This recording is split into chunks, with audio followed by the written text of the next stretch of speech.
जय हिंद साथियों, स्वागत है आप सभी का आपके अपने पिनाका परिवार में। कैसे हैं आप सभी? आप सभी को पता है आपकी ये सीरीज लगातार चली जा रही है। इसकी 2 वीडियोस आपने देखी होंगी और लगातार भारतीय राज्य व्यवस्था के क्वेश्चन भी किए होंगे, ठीक है ना। उसी चीज में चलते हुए हम क्वेश्चन देखते हैं नेक्स्ट आपके।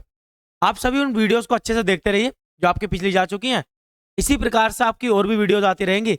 आप अच्छे से सारे सब्जेक्ट को करते चलें और धीरे धीरे सारे के सारे सब्जेक्ट्स आपके होते जाएंगे। इसी प्रकार से करते हुए क्वेश्चंस आपकी प्रैक्टिस भी अच्छे से हो जाएगी, ठीक है ना। आने वाला एग्जाम आपके लिए फायदेमंद रहेगा या फिर आप आपके आने वाले एग्जाम में ये फायदेमंद रहेंगे, है ना भाई। ध्यान देंगे आप लोग। जिस प्रकार आपको पता है कि अब से पहले आपकी 2 क्लासेस के अंदर आपको 30 क्वेश्चंस पर क्लास और 60 क्वेश्चंस आपको दे दिए गए। यदि आप लोग इसको पहली बार देख रहे हैं तो पहले उन दोनों क्लासेस को कर लें, आपका बेसिक भी अच्छा हो जाएगा, ठीक है। और आप इस बात को जोड़ भी पाएंगे कि यहाँ पर 61 क्वेश्चन किस प्रकार आया, ठीक है भाई। याद रखेंगे आप लोग। तो इससे पहले कि आप 2 वीडियोस को विजिट करेंगे और उन्हें भी देख लेंगे। आइए चलते हैं नेक्स्ट आपका, देखते हैं आज की क्वेश्चन की शुरुआत करते हैं। आज का पहला क्वेश्चन, और अगर सीरीज की बात करूं तो 61st क्वेश्चन, या आपका 61वां क्वेश्चन। और शुरुआत करते हैं, चलिए। उच्च न्यायालय के न्यायाधीश की नियुक्ति कौन करता है या किसके द्वारा की जाती है? देखिए जरा, तो ऑप्शन क्या कहते हैं आपके। भारत के मुख्य न्यायाधीश की सलाह पर राष्ट्रपति, प्रधानमंत्री की सलाह पर राष्ट्रपति, भारत के मुख्य न्यायाधीश या कानून मंत्री। आप लोग भी अटेम्प्ट कीजिए क्वेश्चन को, यदि आपको आता है तो बहुत अच्छी बात है, अदरवाइज आपको सॉल्यूशन करा दिया जाएगा। देखिए, आप सभी याद रखें कि राज्य के अंदर जो हाई कोर्ट होते हैं उनके अंदर जितने भी न्यायाधीश होते हैं उनकी नियुक्ति राष्ट्रपति द्वारा की जाती है, परंतु किसकी सलाह पर? भारत के मुख्य न्यायाधीश की सलाह पर, या कह दूं चीफ जस्टिस ऑफ इंडिया की सलाह पर, जिन्हें हम बोलते हैं CJI। आप सभी याद रखेंगे कि उच्च न्यायालय के न्यायाधीशों की नियुक्ति किसके द्वारा? राष्ट्रपति द्वारा की जाती है और भारत के मुख्य न्यायाधीश की सलाह पर, ठीक है भाई। आइए देखते हैं नेक्स्ट क्वेश्चन आपका। नेक्स्ट क्वेश्चन क्या कहता है हमसे, भारत में कितने उच्च न्यायालय हैं, ठीक है ना।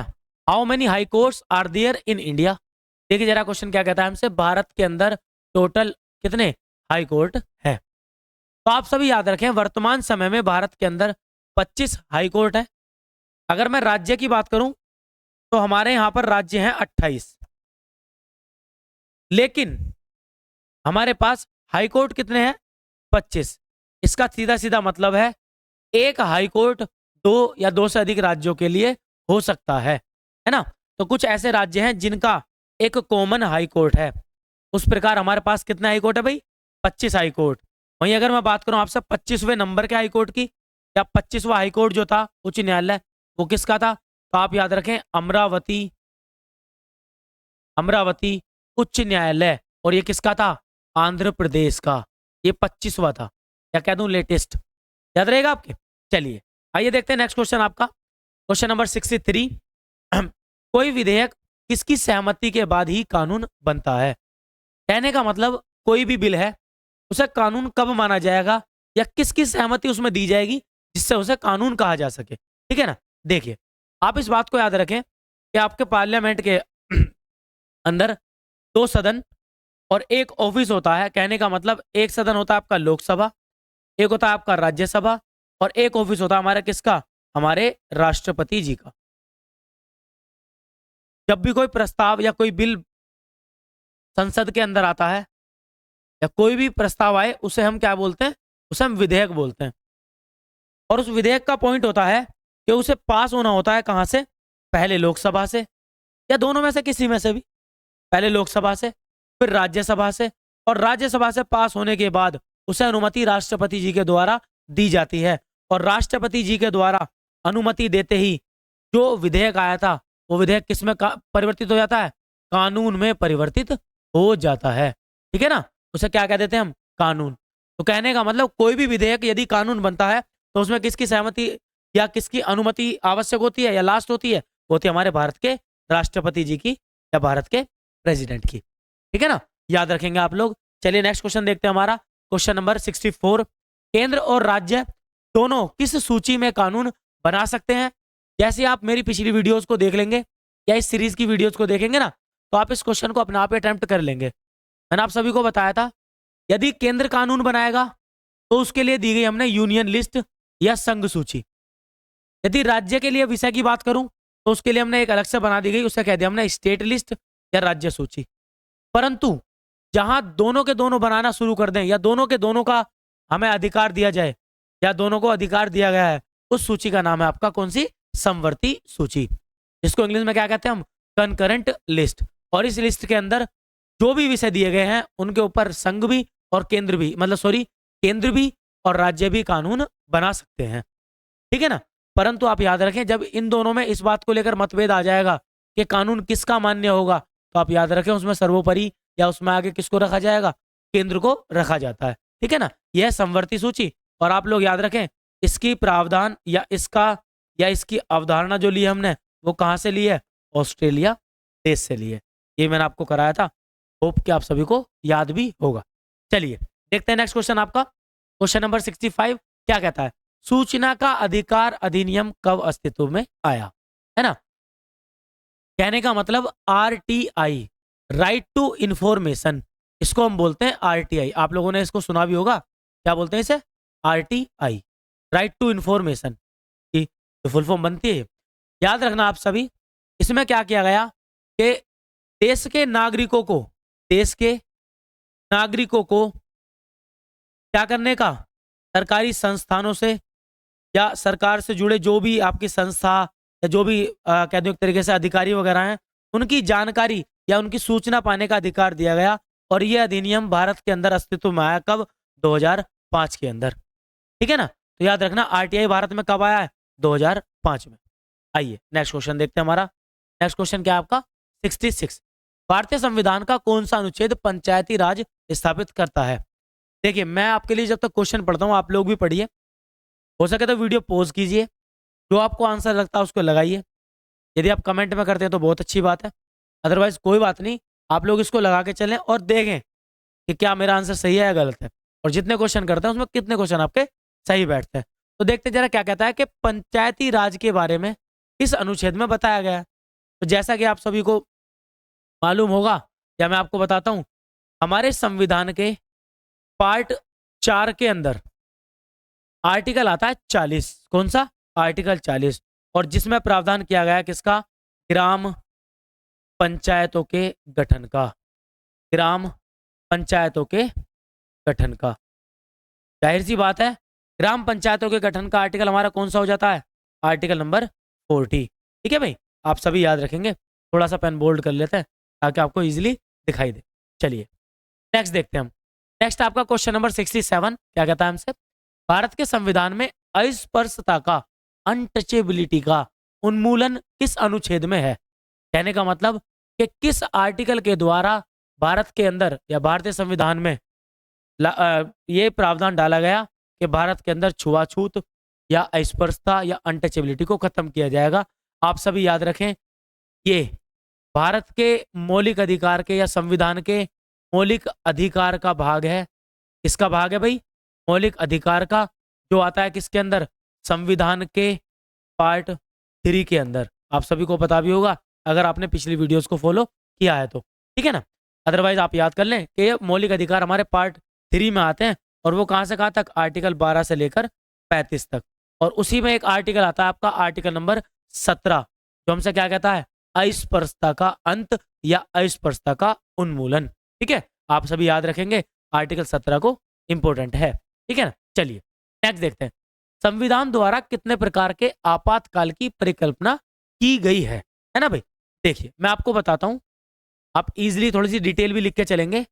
हमारे कॉन्स्टिट्यूशन में एक पार्ट है आपका, और उस पार्ट का नंबर है 18। कितना? 18। पार्ट 18 के अंदर इमरजेंसी या आपातकाल का प्रावधान किया गया है। आपातकाल का प्रावधान किया गया है, और यह आपातकाल का प्रावधान आर्टिकल 352 352 से लेकर और 360 या 360 तक किया गया है, जिसके अंदर इन आर्टिकल्स के अंदर कितनी?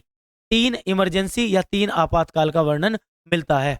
आप सभी याद रखें, आर्टिकल 352, 356 और आर्टिकल 360। ये तीनों के तीनों इमरजेंसी के लिए हैं और ये तीनों पार्ट 18 में आते हैं। अगर मैं 352 की बात करूं तो ये हमें बताता है किसके बारे में, राष्ट्रीय आपात या नेशनल इमरजेंसी के बारे में, राष्ट्रीय आपात के बारे में। वहीं अगर मैं 360 की बात करूं तो ये बताता है राज्यों के अंदर लगने वाले राष्ट्रपति शासन के बारे में या प्रेसिडेंट रूल के बारे में, ठीक है ना। वहीं अगर मैं 360 की बात करूं तो ये बताता है हमें फाइनेंशियल इमरजेंसी या वित्तीय आपातकाल के प्रावधान, वित्तीय आपातकाल के प्रावधान, ठीक है ना। तो ये तीनों की तीनों इमरजेंसी हमारे संविधान में लगती हैं आपकी 352, 356 और 360, ठीक है। आप लोग अच्छे से याद रखेंगे तो क्या हो जाता है इसका आंसर, आंसर नंबर सी आपका 3 आपातकाल। चलिए नेक्स्ट क्वेश्चन देखते हैं हमारा, 42वां संविधान संशोधन या 42वां संशोधन अधिनियम किसके नेतृत्व में किया गया। आप सभी याद रखें, संविधान का 42वां संविधान संशोधन 1976 में किया गया था, 1976 में किया गया था। और उस समय भारत की प्रधानमंत्री कौन थी आपकी, इंदिरा गांधी। कौन थी आपकी, इंदिरा गांधी जी। तो इनके नेतृत्व में भारतीय संविधान का कौन सा 42वां संविधान संशोधन किया गया। इसे हम मिनी संविधान संशोधन भी कहते हैं। क्या बोलते हैं, मिनी संविधान संशोधन या लघु संविधान, मिनी संविधान भी कहते हैं, ठीक है ना। इसको भी आप याद रखें। और ये किसके नेतृत्व में हुआ था, इंदिरा गांधी जी के नेतृत्व में इसे किया गया था 1976 के अंदर। आइए नेक्स्ट क्वेश्चन देखते हैं आपका। देखिए क्वेश्चन नंबर क्या है आपका 70। क्या कहता है हमसे, भारत में मतदान की आयु कब घटाकर 18 कर दी गई। सबसे पहला क्वेश्चन तो यही है कि कितने से घटाकर की गई थी। तो आप सभी याद रखें, भारत में पहले जो मतदान की आयु थी वो थी 21। कितनी थी, 21 वर्ष, 21 वर्ष, ठीक है ना, 21 वर्ष थी। और इसे किसमें 1989 में एक संशोधन किया गया और संशोधन का नंबर था 61वां संविधान संशोधन, 61st। और ये कब हुआ था, 1989 के अंदर, जिसके अंदर क्या कर दी गई थी, 21 वर्ष से घटाकर मतदान या वोट डालने की आयु कितनी कर दी गई, 21 से घटाकर 18 कर दी गई, ठीक है ना। आप सभी याद रखेंगे इसको, ठीक है भाई। ये था आपका क्वेश्चन नंबर 70। आप लोग इसका आंसर याद रखेंगे, क्या हो जाता है 61वां संविधान संशोधन, जिसमें एज 21 से घटाकर 18 की गई। चलिए नेक्स्ट देखते हैं, नेक्स्ट क्वेश्चन आपका क्वेश्चन नंबर 71, ठीक है भाई। देखते हैं जरा क्वेश्चन नंबर 71 क्या कहता है हमसे। देखिए, जम्मू और कश्मीर विधान परिषद को किस वर्ष में समाप्त किया गया, ठीक है ना, किस वर्ष समाप्त किया गया। देखिए आप सभी याद रखना 2019 में, कब, 2019 में जो जम्मू कश्मीर के प्रावधान थे किसके, एक राज्य होने के, उन्हें खत्म कर दिया गया और इसे बना दिया गया एक केंद्र शासित प्रदेश, केंद्र शासित प्रदेश। और उसी के द्वारा जम्मू कश्मीर के विधान परिषद के जो भी प्रावधान थे वो खत्म कर दिए गए, ठीक है। समझ में आ रहा है आप सभी को, ध्यान से आप याद करते चलेंगे और आंसर्स को भी देखते चलेंगे, ठीक है। चले आगे करते हैं नेक्स्ट क्वेश्चन आपका क्वेश्चन नंबर 72। देखिए जरा क्वेश्चन क्या है हमारा, ध्यान देंगे सभी क्वेश्चन पे। क्या कहता है, देखिए, किस संवैधानिक संशोधन के द्वारा भारतीय संविधान में मौलिक कर्तव्यों को शामिल किया गया। बहुत ही अच्छा क्वेश्चन है भाई, ध्यान देंगे। और देखिए 2022 का ही क्वेश्चन है, ये भी इसने बता दिया, मेरे पास क्वालिटी है। देखिए मैं आपको बताता हूं, आप सभी याद रखना 1976 के अंदर, यदि आप लोग पिछली वीडियो को फॉलो करके आए ना तो इसका आंसर आपने दे भी दिया होगा अब तक तो, ठीक है। और नहीं करके आए तो आप विजिट करें जरूर। ये आपका है 1976 के अंदर एक संशोधन हुआ, वो था आपका 42वां संशोधन। और इस 42वें संविधान संशोधन के ही द्वारा इसमें भारतीय संविधान के अंदर एक नया भाग, एक नया पार्ट जोड़ा गया जिसका नंबर था 4A। और उस 4A के अंदर ही क्या जोड़े गए थे, भारतीय संविधान के अंदर मौलिक कर्तव्य। तो आंसर क्या हो जाता हमारा 42वां संविधान संशोधन, ठीक है भाई। याद रखेंगे आप लोग, अच्छे से याद करें, है ना। आइए नेक्स्ट देखते हैं आपका। और आप सभी ये भी याद रखें कि 42वें संविधान संशोधन के द्वारा ना कितने शुरुआत में 10 मौलिक कर्तव्य जोड़े गए थे। इन्हें हम फंडामेंटल ड्यूटी बोलते हैं, इंग्लिश में क्या बोलते हैं, फंडामेंटल ड्यूटीज। शुरुआत में 10 जोड़े गए थे, बाद में इनकी संख्या बढ़कर 11 हो गई। 11 कब हुई ये भी क्वेश्चन रहेगा आप सभी के लिए, ठीक है। चलिए समझ में आ रहा होगा आप सभी को। देखिए जरा नेक्स्ट क्वेश्चन क्या कहता है हमसे। ध्यान से पढ़ेंगे आप सभी। भारत के संविधान के तहत अनुच्छेद कहता है, मतलब कौन सा अनुच्छेद कहता है कि राष्ट्रपति के पास किसी दोषी व्यक्ति की सजा को कम करने या उसे माफी देने की शक्ति होगी। ये क्वेश्चन मैं शायद पीछे भी करा चुका हूं, आप सभी अच्छे से देख लें और याद रखना। आर्टिकल 72 कहता है राष्ट्रपति की पार्डन पावर या क्षमादान शक्ति, क्षमादान शक्ति, जिसमें राष्ट्रपति जी को यह अधिकार दिया गया है कि किसी भी सजा पाए व्यक्ति की सजा को वो माफ कर सकते हैं। और मैंने आपको शायद ये भी बताया था कि आर्टिकल 72 का जुड़वा आर्टिकल है 161, जो यही अधिकार किसको देता है, राज्य के राज्यपालों को, है ना भाई, ये इसका जुड़वा आर्टिकल है, याद रखेंगे आप सभी। चलिए नेक्स्ट क्वेश्चन, क्वेश्चन नंबर 74, ध्यान देंगे आप सभी और अच्छे से पढ़ेंगे। देखिए, इनमें से किस संशोधन द्वारा 2006 में सरकारी और निजी शिक्षण संस्थानों में अन्य पिछड़ा वर्ग से बोलते हैं हम अदर बैकवर्ड क्लासेस या अदर बैकवर्ड क्लास, और इसे क्या बोलते थे, ओबीसी को 27% आरक्षण दिया गया।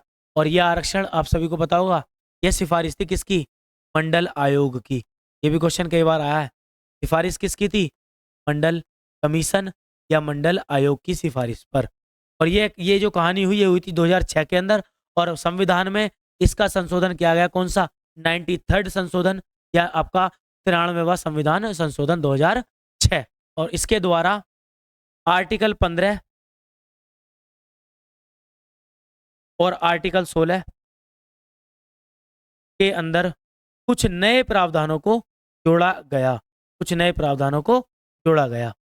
ठीक है, आ रहा है समझ में सभी के, याद रखेंगे आप लोग, ध्यान से याद रखें कि 27% आरक्षण कब मिलना शुरू हुआ है, ओबीसी को। आइए देखते हैं नेक्स्ट क्वेश्चन आपका, क्वेश्चन नंबर 75। 1992 के 73वें संशोधन अधिनियम ने संविधान में एक नया भाग जोड़कर पंचायतों को संवैधानिक मान्यता प्रदान की। ठीक है, देखिए, संविधान के अंदर 73वां संशोधन किया गया, वो भी कब, 1992 के अंदर, और उसके द्वारा भारतीय संविधान के अंदर कौन सा, 9th, आपका कौन सा, 9th part, option number D, जोड़ा गया, जिसमें क्या था, हमारा ग्राम पंचायत का गठन, क्या कह दूं, पंचायतों के लिए संवैधानिक अधिकार। वो कब था, 9 पार्ट में। तो 9 पार्ट को जोड़ा गया कब, 1992 में।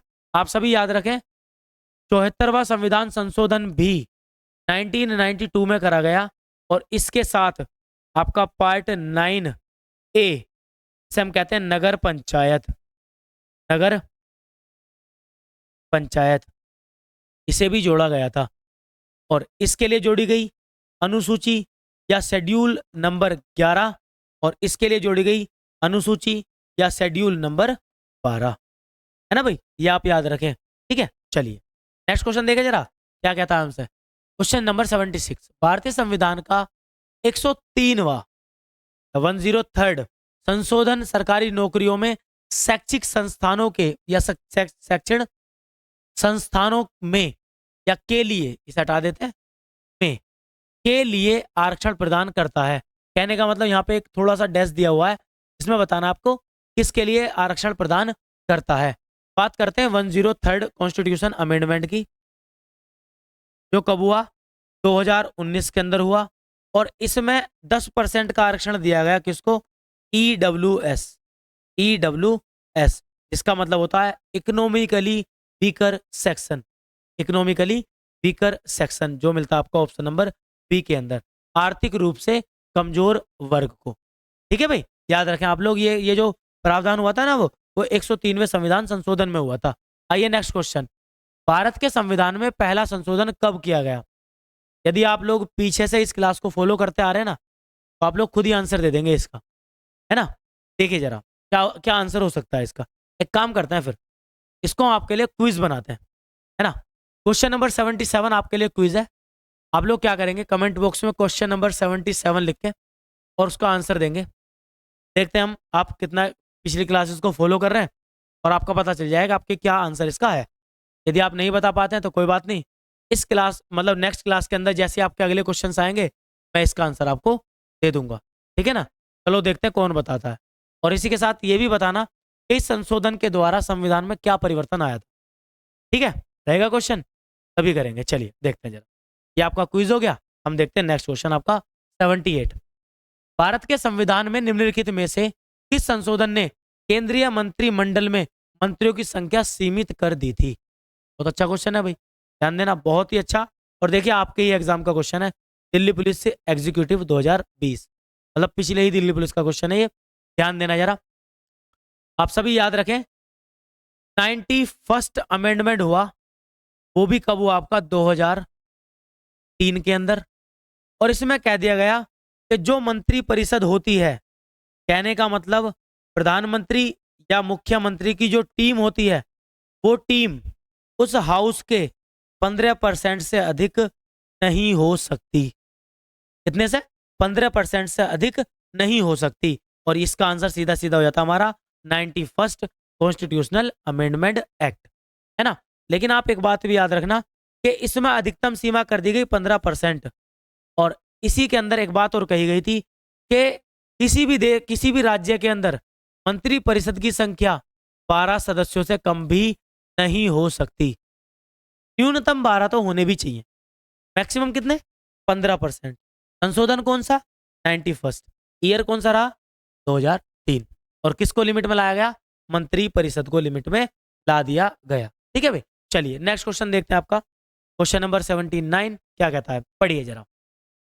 आर्थिक रूप से कमजोर वर्ग या ईडब्ल्यूएस श्रेणी के तहत केंद्र सरकार की नौकरियों में 10% आरक्षण उन व्यक्तियों के लिए उपलब्ध है जिनकी पारिवारिक आय कितने से कम है?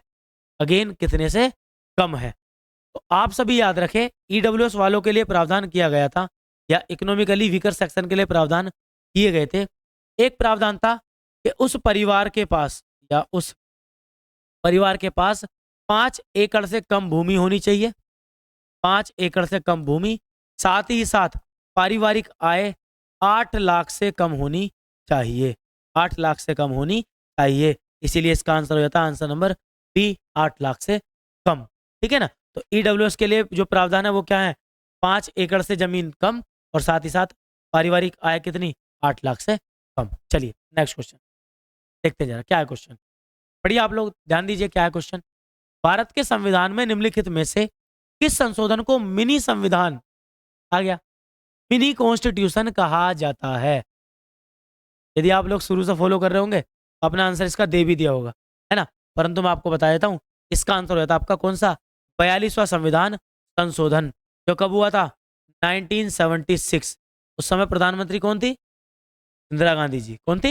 इंदिरा गांधी जी। देखिए इसी को हम क्या कहते हैं? मिनी संविधान संशोधन। ऐसा क्यों कहते हैं?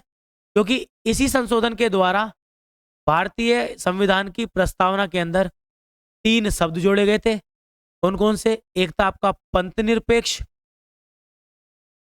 इसे हम बोलते हैं सोवरिनिटी या सोवरिन। एक था, सॉरी, सेक्युलर बोलते हैं इसको, पंथ निरपेक्ष को आप याद रखें। संप्रभुत्व संपन्न को बोलते हैं क्या आपका? सोवरिन। सम प्रभुत्व संपन्न, ठीक है। और एक आपका हो गया पंथ निरपेक्ष, और एक था समाजवादी। समाजवादी, ये 3 शब्द इस संशोधन के द्वारा हमारी भारतीय संविधान की प्रस्तावना में जोड़े गए थे। इंग्लिश में इसे कहते हैं सेक्युलर, इसे बोलते हैं सोवरिन, इसे बोलते हैं आपका सोशलिस्ट। ये भी इसी के अंदर हुआ, इसी संशोधन के द्वारा। लिख लेना, याद रहेगा। 39 ए आर्टिकल, एक आपका 43 ए आर्टिकल, 48 ए आर्टिकल, और आर्टिकल 51 ए, ये 4 आर्टिकल भी जोड़े गए थे। ठीक है ना। बहुत ज्यादा इंपॉर्टेंट क्वेश्चन है, ध्यान रखना आप सभी, ठीक है ना। ये 4 आर्टिकल भी इसके अंदर जोड़े गए थे। इसी प्रकार से इसी को क्या कहते हैं? मिनी संविधान संशोधन। और भी बहुत सारे संशोधन हुए थे, परंतु महत्वपूर्ण की बात करें तो ये कुछ आते हैं, आप सभी से याद रखें। चलिए नेक्स्ट आपका, वित्त विधेयक केवल में पेश किया जा सकता है, कहने का मतलब कि जो फाइनेंस बिल होता है उसे कहाँ पेश कर सकते हैं? आप याद रखें, ऐसे फाइनेंस बिल जिसमें धन निकासी या धन संबंधी प्रावधान हो, उन्हें केवल लोकसभा के अंदर प्रस्तुत किया जा सकता है, क्योंकि लोकसभा जनता के द्वारा चुनी हुई क्या होती है? सभा होती है या सदन होता है। इसीलिए वित्त विधेयक को केवल लोकसभा के अंदर पेश किया जा सकता है। चलिए नेक्स्ट देखते हैं, आइए नेक्स्ट क्वेश्चन, क्वेश्चन नंबर 83 है ना। एक मिनट जरा देखिए, एक क्वेश्चन इसमें बीच में छूट गया 82, कोई बात नहीं, चलते हैं आगे देखते हैं जरा। क्वेश्चन नंबर 83, भारत के संविधान की प्रस्तावना में समाजवादी शब्द किसके द्वारा या कब जोड़ा गया।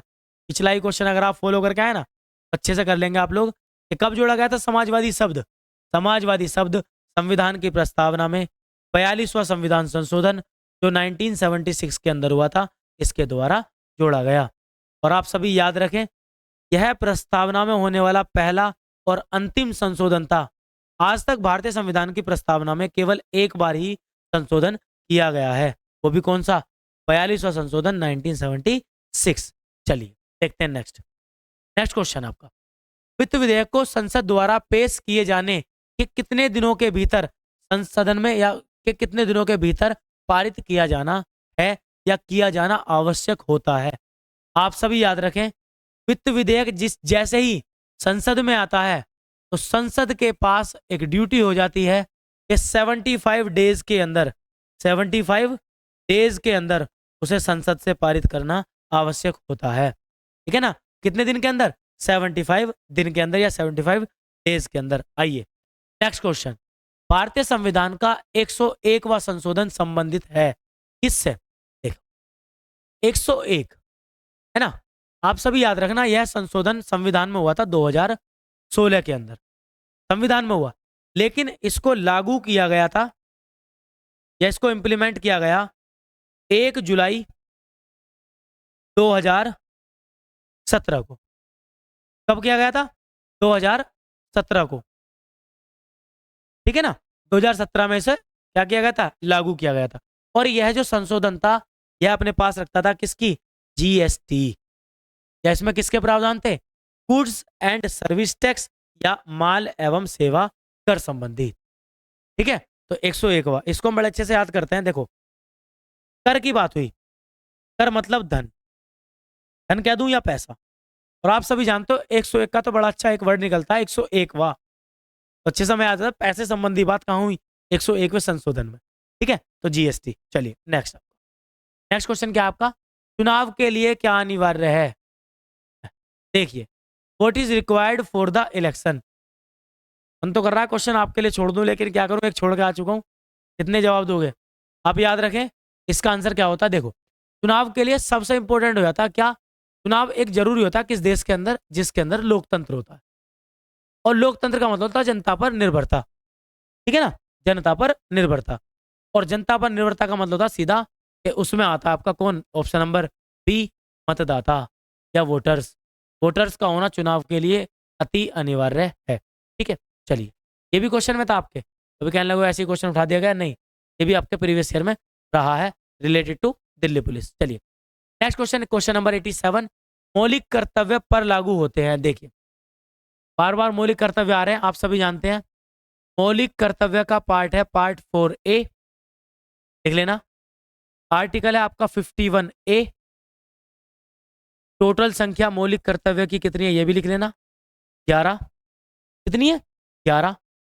आप सभी को पता होगा पार्ट 4A कब जोड़ा गया, तो 1976, और संशोधन रहा कौन सा, 42वां, इसके द्वारा है ना जोड़ा गया।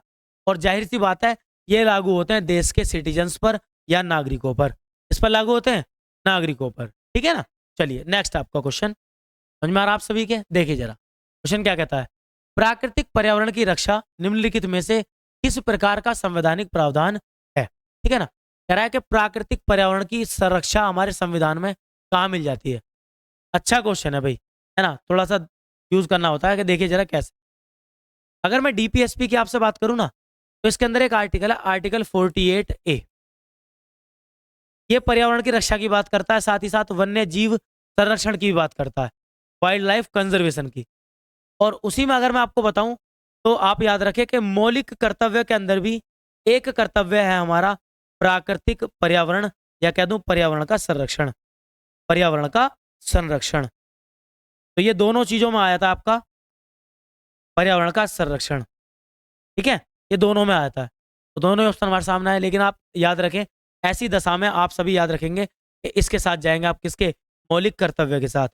ऐसा क्यों है, देखिए इसमें क्या गया कि रक्षा करना, अगर मैं नागरिकों की बात करूं तो ये हमारी ड्यूटी बन जाती है, फंडामेंटल ड्यूटी।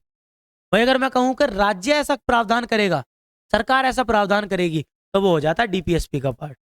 यदि यही चीज लिखी होती ना कि प्राकृतिक पर्यावरण की रक्षा का प्रावधान राज्य के लिए किस संवैधानिक या किस संविधान के अंदर या संवैधानिक प्रावधान के अंदर दिया गया है, तो सीधा आंसर इसका क्या हो जाता, डीपीएसपी। यदि नागरिकों की बात की जाएगी तो मौलिक कर्तव्य। ठीक है, आप अच्छे से लगा लेंगे, समझ में आप सभी के।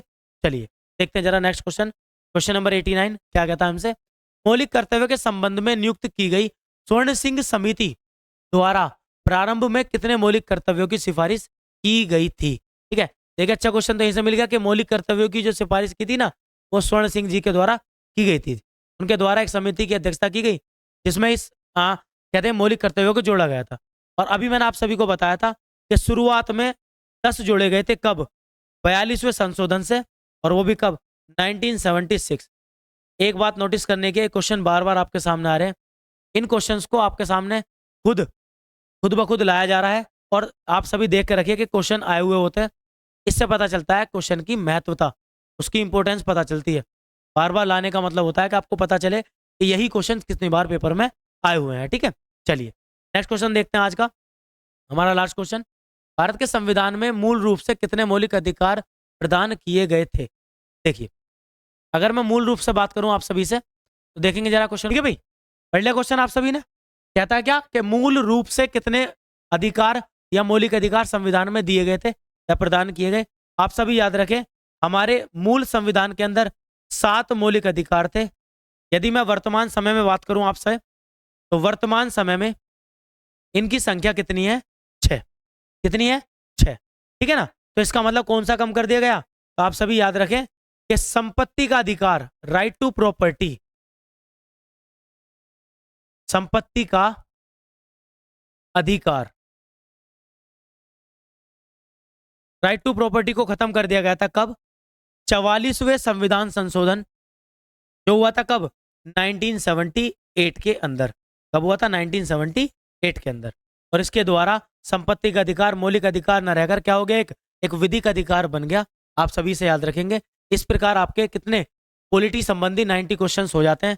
आप लोग अच्छे से इन क्वेश्चंस को करिए, ध्यान रखिए, यही क्वेश्चंस आपका अच्छे से रिवीजन कराएंगे। एग्जाम रिलेटेड आपकी जितनी भी तैयारी आपकी चल रही है उसको आपकी और अच्छी कर देंगे। आप सभी इन वीडियोस को अच्छे से देखें। यदि आपको वीडियोस पसंद आती हैं तो उन्हें लाइक कीजिए, शेयर कीजिए और चैनल को सब्सक्राइब कर लीजिए, ताकि आपको ये वीडियोस लगातार मिलती रहें और समय के साथ आपके पास इसकी नोटिफिकेशन आती रहे।